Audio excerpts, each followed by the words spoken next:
20वीं century में university of Chicago ने एक सर्वे किया ये जानने के लिए कि लोग किस चीज़ में ज़्यादा इंटरेस्टेड हैं।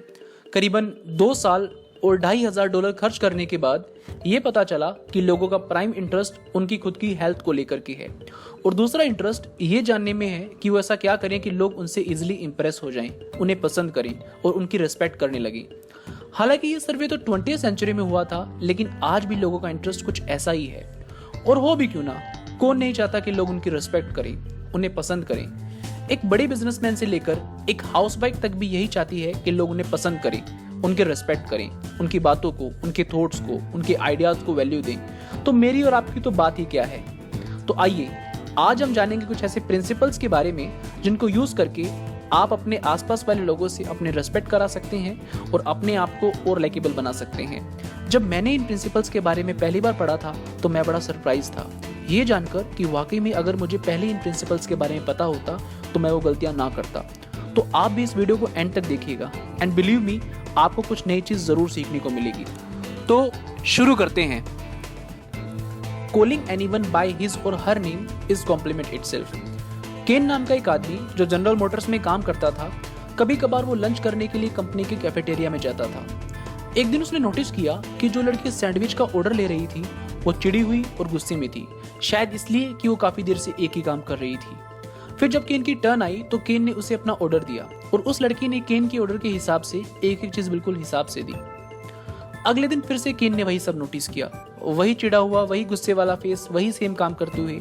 पर इसके साथ साथ आज केन ने जो एक नई चीज नोटिस की थी वो था उस लड़की का नेम टैग। फिर जब केन की टर्न आई तो इस बार केन ने उस लड़की को कहा हेलो लूसी और उसके बाद अपना ऑर्डर दिया।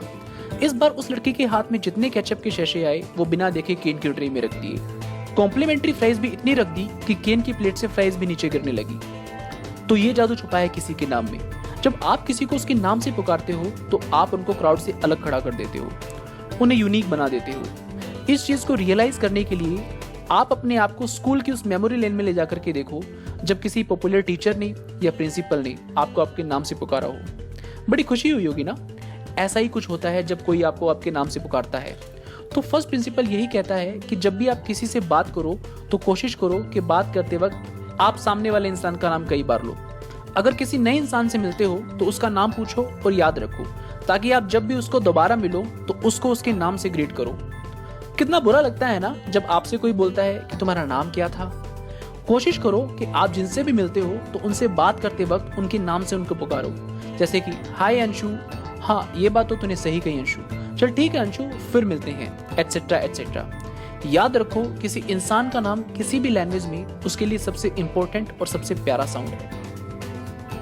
Know the truth that everyone is self centric. किसी के सिर का दर्द उसके लिए इस बात से ज्यादा इंपॉर्टेंट है कि कोरोना वायरस की वजह से देश में मरने वालों का आंकड़ा दिन पे दिन बढ़ता जा रहा है। सिविल वार के दौरान अब्राहम लिंकन ने अपने पुराने फ्रेंड को बुलाने के लिए एक लेटर लिखा ताकि वो अपनी प्रॉब्लम अपने फ्रेंड के साथ डिस्कस कर सके और कुछ सुझाव ले सके। उसके फ्रेंड को व्हाइट हाउस बुलाया गया और उसने अपने फ्रेंड से घंटों बात करने के बाद हाथ मिलाया, गुड नाइट बोला और वापस भेज दिया, बिना अपने फ्रेंड की राय लिए हुए। उस डिस्कशन में लिंकन ने सारी बातें खुद से की, अपने आप को हल्का महसूस करने के लिए, अपने परेशान मन को शांत करने के लिए। लिंकन के फ्रेंड ने बताया कि लिंकन को कोई एडवाइस चाहिए ही नहीं थी, उसको चाहिए था तो कोई एक ऐसा आदमी जो उसकी बात ध्यान से सुन सके, जिसके सामने ऐसे डिफिकल्ट सिचुएशन में लिंकन अपने आप को अनबर्डन कर सके, अपने आप को हल्का कर सके। और यही चीज हम सब भी चाहते हैं जब भी हम कभी परेशान होते हैं। और यही चीज वो इरिटेटेड कस्टमर भी चाहता है जो आपकी कंपनी की सर्विसेज से परेशान है। और यही चीज आपको फ्रेंड भी चाहता है जो ब्रेकअप की वजह से हर्ट है। परेशान लोगों को साइकेट्रिस्ट डॉक्टर की जरूरत नहीं, बल्कि जरूरत है तो एक अच्छे लिसनर की जो उनकी बात ध्यान से सुन सके। तो सेकंड प्रिंसिपल ये कहता है कि instead of becoming a good speaker be a good listener. हमें यही लगता है कि हम अच्छा बोलकर के लोगों को इन्फ्लुएंस करते हैं, बल्कि सच तो ये है कि हम अच्छा बोलकर नहीं, अच्छे से सुनकर लोगों को इन्फ्लुएंस करते हैं। अगर आप चाहते हो कि लोग आप में इंटरेस्टेड हों तो लोगों को बस ध्यान से सुनो, उनकी बातों को बीच में काटो मत, उनसे उनके बारे में बात करो ना कि अपने बारे में। और ज्यादातर लोग ऐसा ही करते हैं कि तुम मेरी सुन, मैं बताता हूँ मेरे साथ क्या हुआ, तेरे साथ तो कुछ भी नहीं हुआ, एटसेट्रा एटसेट्रा। तो be a good listener. Action speaks louder than words but a smile says that I like you. Smile का इफेक्ट इतना पावरफुल है कि अगर आप फोन पे बात करते वक्त भी मुस्कुराओगे तो भी वो मुस्कुराहट सामने वाले इंसान को आपकी आवाज में सुनाई देगी। और इस चीज का यूज यूनाइटेड स्टेट्स की हर टेलीफोन कंपनी करती है, जहां वो अपने टेलीकॉलर को एक स्पेशल क्लास देते हैं, सिर्फ ये समझाने के लिए कि किसी भी कस्टमर से बात करते वक्त स्माइल के साथ बात करें, जिससे उनके प्रोडक्ट बिकने के चांसेस बढ़ जाते हैं। तो थर्ड प्रिंसिपल ये कहता है कि स्माइल करो, और वो भी दिल से, ना कि झूठी स्माइल। जैसे एक छोटे बेबी का आपकी तरफ मुस्कुराना आपको ये बताता है कि ही लाइक्स यू, और एक्सचेंज में आपको भी उस पर और प्यार आता है, उसी तरह से स्माइल करके आप सामने वाले बंदे को ये बताते हो कि आपको उससे मिलकर खुशी हुई या आप उसे पसंद करते हो, और सामने वाला इंसान भी एक्सचेंज में वैसा ही बिहेव करता है। आपके ब्रांडेड कपड़े, गुड लुक्स किसी पर भी इतना इम्पैक्ट नहीं डालती जितनी कि आपकी स्माइल डालती है। तो स्माइल करो यार, become genuinely interested in other people. हम लोग थ्रू आउट द लाइफ ये मिस्टेक करते हैं, और जब तक मैंने ये बुक नहीं पढ़ी थी तो मैं भी ऐसा ही करता था। हम लोग सोचते हैं कि दूसरे लोगों को अपने अंदर इंटरेस्टेड बनाने के लिए हमें अपने बारे में इंटरेस्टिंग बातें करनी पड़ेंगी, अपने अचीवमेंट्स के बारे में बताना पड़ेगा, अपने स्ट्रगल्स के बारे में बताना पड़ेगा, और ये सोचना बिल्कुल गलत है। हम कभी भी लोगों को अपने बारे में बात करके इंटरेस्टेड नहीं बना सकते, बल्कि सच तो ये है कि लोग ना तो आप में इंटरेस्टेड होते हैं और ना मुझ में। वो इंटरेस्टेड होते हैं तो सिर्फ खुद में। सुबह से लेकर शाम तक वो खुद के ही बारे में सोचते हैं। इसमें मैं और आप भी आते हैं। याद करो वो पल जब आप सब लोग घर में बैठकर किसी की शादी के एल्बम देखते हो, और एक ग्रुप फोटो जिसमें आप भी हो, उसमें किसकी फोटो की तरफ आपका ध्यान सबसे पहले जाता है? ऑब्वियसली आपका ध्यान सबसे पहले आपकी खुद की फोटो की तरफ जाता है। तो यार दूसरे लोग भी ऐसे ही हैं, वो आपसे ज्यादा खुद में इंटरेस्टेड होते हैं। तो प्रिंसिपल नंबर 4 ये कहता है कि दूसरे लोगों में आप जेन्युइनली इंटरेस्टेड बनो, ना कि ऊपर ऊपर से। अगर वो आपको अपनी कोई प्रॉब्लम बता रहे हैं तो जेन्युइनली उसका सॉल्यूशन ढूंढने की कोशिश करो। ये करना इतना आसान नहीं, ऐसा करने के लिए कुछ चीजों को सेक्रीफाइस करना होगा, जैसे टाइम, एनर्जी एंड सेल्फिशनेस।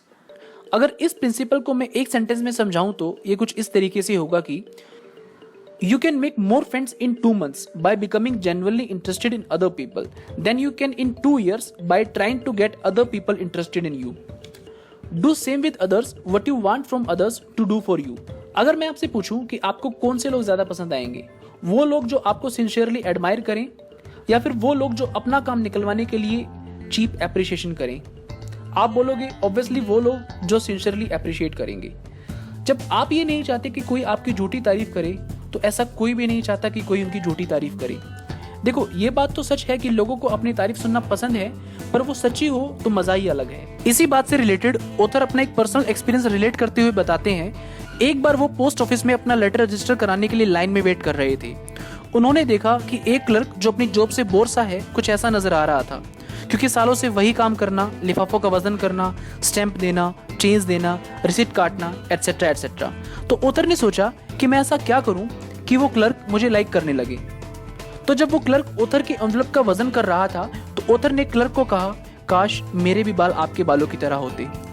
तो क्लर्क ने काम करते हुए मुस्कुराकर हल्का सा ऊपर देखा और कहा, हाँ पर ये उतने भी अच्छे नहीं जितने पहले हुआ करते थे। ऑथर ने कहा, हाँ पहले जैसे नहीं होंगे लेकिन फिर भी शानदार है।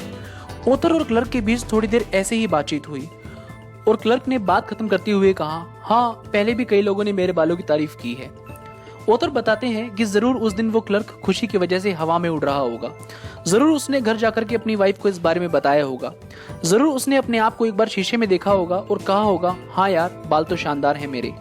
तो फिफ्थ प्रिंसिपल ये कहता है कि appreciate every person but do it sincerely. और जरूरी नहीं कि आप तारीफ तभी करो जब आपको उनसे कोई काम निकलवाना हो, बल्कि खुशियां बांटने के लिए भी करो। क्या पता आपकी एक छोटी सी बात दूसरे आदमी को इतनी खुशी दे जितनी उस क्लर्क को मिली। तो अप्रिशिएट करो। ये सभी प्रिंसिपल मैंने आपको ऑथर डेल कार्नेगी की book how to win friends and influence people से बताए हैं। मैं पर्सनली बताऊं तो मुझे ये किताब बहुत अच्छी लगी, और कई बार मैंने इन प्रिंसिपल्स को यूज भी किया है, तो मुझे नोटिसेबल रिजल्ट्स मिले हैं। अगर आपको भी इन प्रिंसिपल्स के बारे में और डिटेल से पढ़ना है तो आप Amazon पे जाके इस बुक को ऑर्डर कर सकते हो। लिंक मैंने डिस्क्रिप्शन में दिया हुआ है।